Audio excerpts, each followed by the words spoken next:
December 2019 Wuhan institute of virology biosafety lab में एक ऐसे साइंटिस्ट थे जिन्हें पता चल गया था कि कोई अज्ञात वायरस आया जो शायद दुनिया को खत्म करने की ताकत रखता है, जिसके चलते उन्होंने 2019 खत्म होते होते इसके लिए बहुत सारे अवेयरनेस कैंप्स भी किए थे।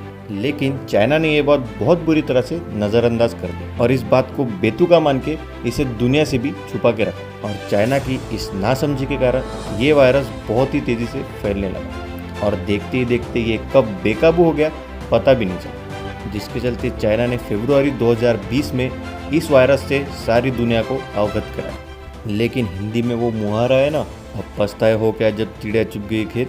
इस वायरस के कारण कितने लोगों ने अपने माता पिता भाई बहन और अपने कितनों को ही खो दिया। लेकिन कोरोना वायरस की इस भयानक महामारी में भी भारत बहुत मजबूती से टिका है। आज रात 12 बजे से पूरे देश में, ध्यान से सुनिए, पूरे देश में आज रात 12 बजे से संपूर्ण देश में संपूर्ण लॉकडाउन होने जा रहा है। 25 मार्च 2020 ये वो दिन था जब हमारे माननीय प्रधानमंत्री जी ने संपूर्ण भारत में लॉकडाउन की घोषणा की थी। लेकिन तब शायद कोई नहीं जानता था कि ये दरअसल तूफान से पहले की शांति है। कौन सोच सकता था कि ऐसा वायरस भी आएगा जो सारी दुनिया में हाहाकार मचा देगा। ओ माई मेरी क्या फिक्र तुझे, क्यों आंख से दरिया बहता है। तू कहती थी तेरा चांद हूँ मैं और चांद हमेशा रहता है। तेरी मिट्टी में मिल जावा गुल बन के मैं खिल जावा, इतनी सी है दिल की आरज़ू।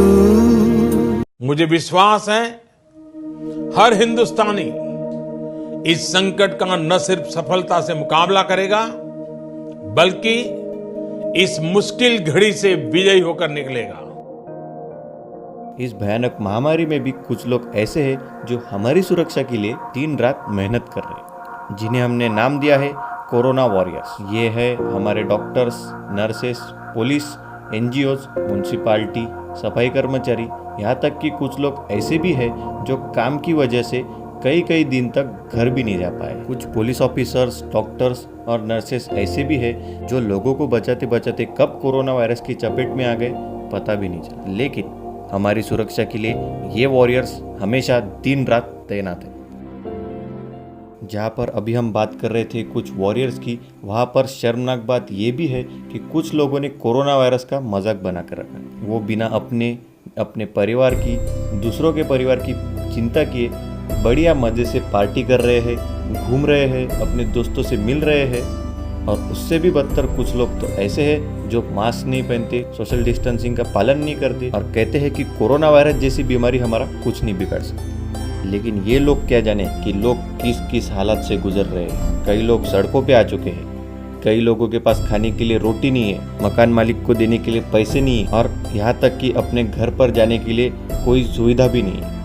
एक वक्त ऐसा आ गया था जब गरीब आदमी सड़क पे आ गया था, तब एक मसीहा बनकर एक्टर सोनू सूद ने उनकी मदद की, जिन्होंने न जाने कितने ही मजबूर लोगों को अपने घर सलामत पहुंचाया, उन्हें खाने के लिए रोटी दी और उनकी मदद की। ये बात भी सच है कि कोरोना वायरस का सभी की ज़िंदगी पर बहुत ही गहरा प्रभाव पड़ा है। कोरोना वायरस के चलते हम पहले की तरह घूम नहीं सकते, कहीं जा नहीं सकते। कॉलेजेस, स्कूल, मॉल, मंदिर, थिएटर सभी चीज़ें बंद है, जिसके चलते न जाने कितने लोगों ने अपने रोजगार खो दिए। और ये बात भी सच है कि सब कुछ बंद होने के कारण कोरोना वायरस का प्रभाव हमारी अर्थव्यवस्था पर भी बहुत गहरा पड़ा। और अर्थव्यवस्था देखते हुए हमारे प्रधानमंत्री नरेंद्र मोदी जी ने कुछ कड़े कदम भी लिए हैं जो शायद कुछ लोगों के लिए कठिन हो। लेकिन चाहे कुछ भी हो जाए, हम इंडिया वाले हैं, हमने ना कभी हार मानी है, ना कभी मानेंगे और ना कभी रुके हैं और ना कभी रुकेंगे। फिर से सड़कों पे सब नाचेंगे, पटरी पे पहिए भागेंगे, गूंजेंगे खेलों के मैदान, बांटेंगे हम खुशियाँ, गम भी हम मिलकर बांटेंगे। फिर से होगी सपनों की उड़ान, जो साथ दे दे सारा इंडिया, मुस्कुराए